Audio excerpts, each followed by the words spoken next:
Assalamualaikum, hai semua. Nah, siapa di sini anaknya yang gampang banget terkena batuk pilek?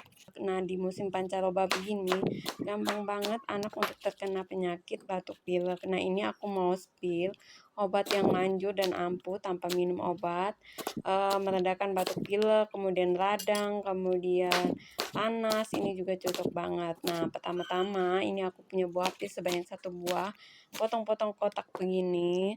Nah, kemudian selanjutnya ada kunyit, jahe, dan juga serai. Nah, lanjut tambahkan air sebanyak setengah panci. Kita akan rebus buah pirnya, kemudian kunyit dan jahe dan juga serainya.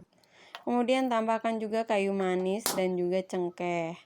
Nah, ini kita rebus selama 15 menit sampai airnya menyusut. Nah, kalau sudah airnya ini kita minum. Kemudian bisa tambahkan sedikit madu.